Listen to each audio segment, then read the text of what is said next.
The silence of the morgue is absolute, broken only by the hum of the cooling units and the flicker of cold lights.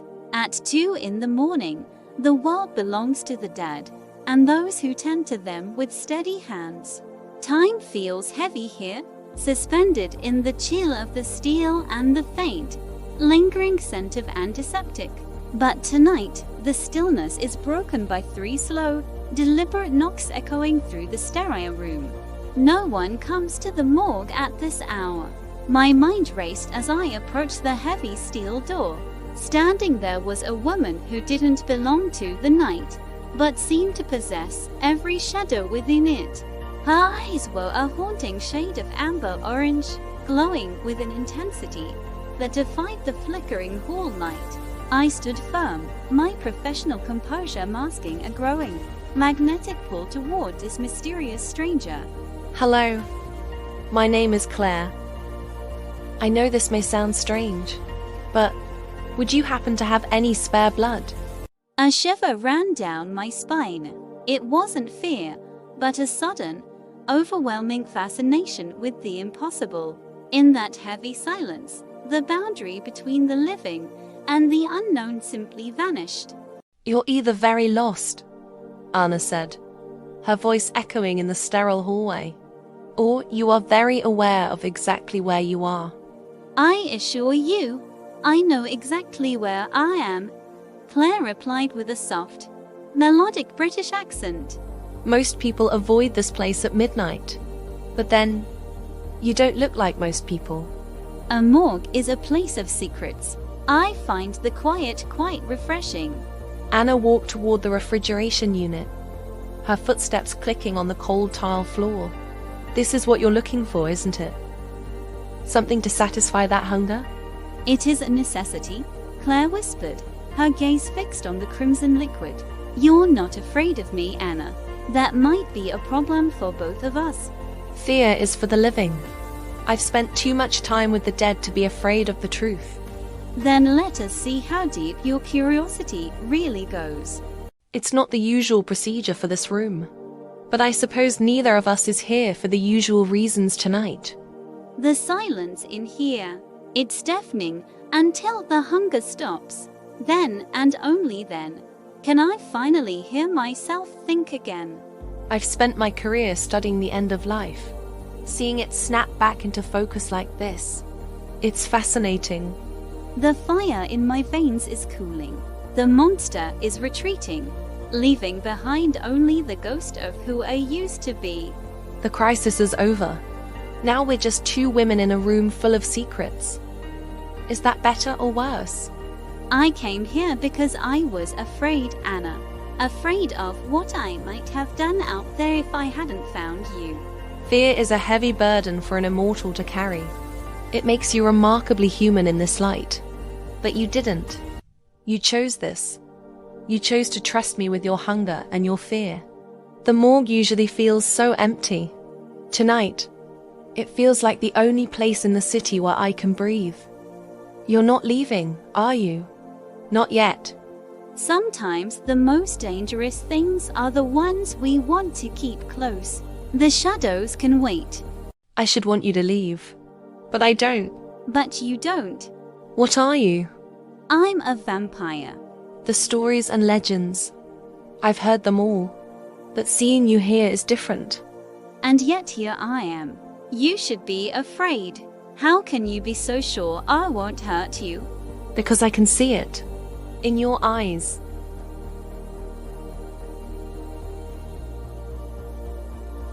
I work with the dead, Claire. I know what emptiness looks like. You're not empty.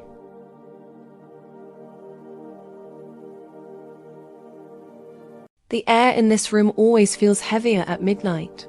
Or perhaps it's just the weight of the secrets we keep here. Tell me, Claire, how long has it been? 14 years. 14 years of watching the world move on while I remain exactly as I was the night the sun went out for me. 14 years in the shadows. And before that, before the hunger became your primary language. 20. I spent 20 years believing in tomorrow. In the warmth of the afternoon, and the simple rhythm of a heartbeat I no longer possess. I remember the taste of coffee and the smell of old books. I remember being human far too clearly sometimes. It's a memory that refuses to fade. That sounds like a special kind of torment. Most people spend their lives trying to forget their mistakes, but you're forced to remember your innocence. It means I have a perfect inventory of everything I've lost, every sensation, every choice. I am a ghost haunted by its own living past. You felt something just now, didn't you? When I told you I wasn't afraid. You didn't react like a predator. You reacted like a person who was seen. Do not look for humanity in me, Anna. It is a dangerous game. There is only a void here where our heart used to beat. The fact that you still mourn who you are is the proof that she's still in there. A monster doesn't regret its hunger. But you still remember the light. You're dangerous. Most people run from the dark, but you invite it in and ask it questions. You make me want to believe your lies. It's not a lie if you can still feel the truth of it. You aren't just a creature of the night, Claire. You are the woman who remembers. I came here for sustenance, but for the first time in 14 years, I find myself no longer thinking of hunger. I am only thinking of you.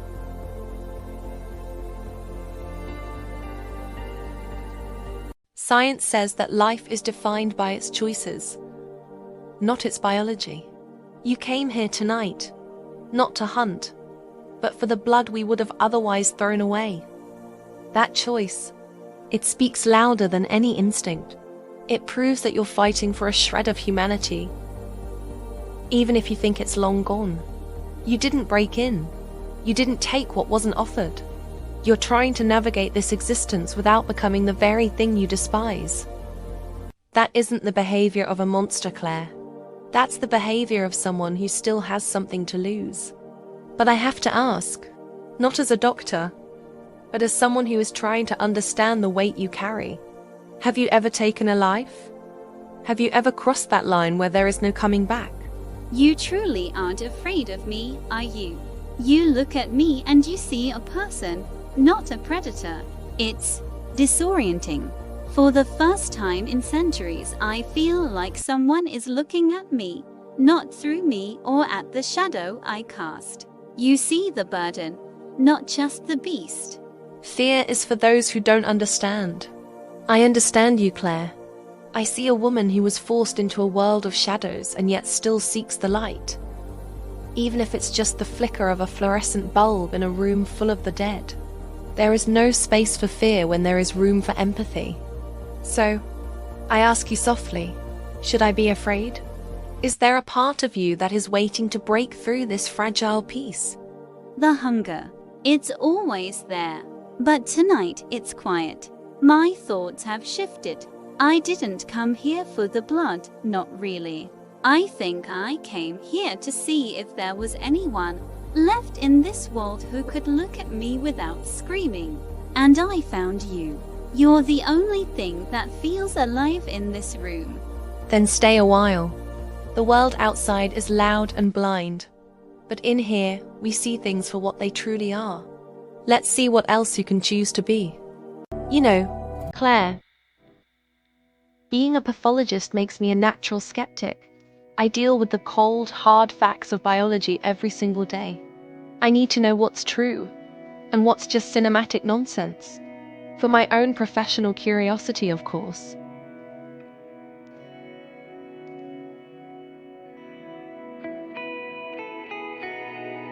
Alright, let's start with the classics. Sunlight? Garlic? Holy water? Is any of that actually a threat to you? Garlic is just an insult to the senses. Sunlight, well, it's like a very unpleasant sunburn. As for the rest, mostly fiction. And the reflections? They say you have no soul, so you don't show up in mirrors. That one always seemed a bit dramatic. See for yourself. Old silver-backed mirrors might have been an issue once, but modern glass is far more forgiving. That's actually a bit of a letdown. I was hoping for something a bit more supernatural. What about the super strength? Is that just another tall tale? Or could you actually toss one of these tables across the room? Strength is relative. It isn't about effort. It's about the lack of limits. I could break this without effort, but I won't. I find that I quite like things exactly as they are. I believe you. And what about persuasion? The stories say you can make anyone do anything with just a look. I can influence people, mostly men. Their minds are predictable, but I don't enjoy it. It feels like cheating a game that's already too easy. That sounds convenient. Not liking men, I mean. It certainly simplifies things in a place like this. Convenient for me? Or are you suggesting it might be convenient for you, Doctor? You're a very curious woman, Anna. Most people in this room are much quieter. I've always preferred the company of those who have something interesting to say, living or otherwise. In this sterile room, surrounded by the echoes of what once was, I found my clinical composure finally starting to flicker. Claire, I have to know, in that long, frozen life of yours, do you still feel desire? Desire? It is the only thing that doesn't fade with time. It is the pull of the moon, the ache of the tide. And since the moment I laid eyes on you, everything I've felt has been exactly that. The air between us grew heavy. My breath caught, but I refused to look away from that intense amber gaze. I can hear your heart racing, Anna. It's a rhythm that calls to the very core of what I am.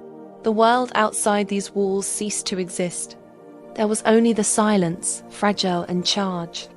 Everything else is just shadow. This is real. We stood inches apart, silhouetted against the cold steel, waiting for the moment the world would stop turning. Just one moment, where the dark and the light finally meet. And in that silence, I realized there was no going back. I have spent lifetimes drifting through the shadows, watching the world wither and bloom from the outside. But here, in this sterile silence, the air feels heavy with a truth I can no longer outrun. The clinical light reveals every flaw, every fear I've hidden behind a mask of immortality. I should stop. For your safety, for your soul, I should walk away into the night. I've spent my career surrounded by the end of stories, Claire. I've mapped the anatomy of what remains when the spark is gone. I don't fear the dark, and I certainly don't fear you. I've weighed the risks, and I've seen the way you look at me when you think I'm not watching. So tell me the truth, without the warnings. Do you actually want to stop? No, the word tastes like a confession, a surrender to a hunger that has nothing to do with blood and everything to do with the way you look at me. It is the most honest thing I have said in over a century. Then stay. There is no one else in this room but us, and the echoes of those who no longer need the light. The distance between us is a choice, Claire. One I'm tired of making. Let the world outside fade away. My hands are cold, a reminder of the winter that lives in my veins. I am terrified that if I touch you, I might break the fragile piece you carry. But the pull is too strong. Your heartbeat is a drum I can't help but follow.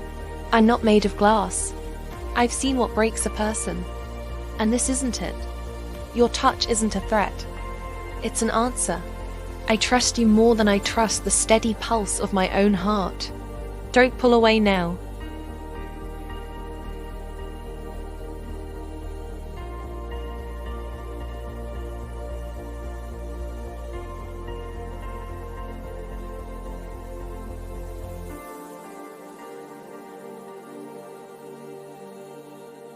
The world feels solid again. Your skin is cool, but there is a fire beneath it that I never expected. I'm holding on to you to make sure this is real, to ground us both in this impossible, beautiful reality. I'm not letting go. The silence of the morgue has always been heavy, but now it feels full. We are 2 points of light in a room defined by shadow. I can feel your breath on my skin, a reminder of everything I lost and everything I've just found. You trust me too easily, Anna. You don't know the monsters I've faced, or the ones I carry inside, but you look at me as if I'm the only thing that matters. Maybe I just know that even in a place of endings, something new can begin. We are alive in the way that matters most. This is our beginning, Claire, right here among the quiet. And I'm not afraid of what comes next. I should finish my shift. The clock doesn't stop, even for a night like this. Of course. You have your duties, and I have the shadows. Tomorrow, come to my place. I'm off the whole weekend, and I want you there. You're inviting a vampire into your home. That is a dangerous invitation, Anna. I think we're well past making normal decisions by now. What if I lose control? What if the hunger outweighs the trust? Then I'll deal with it. I trust you more than I trust the living. All right, I'll come.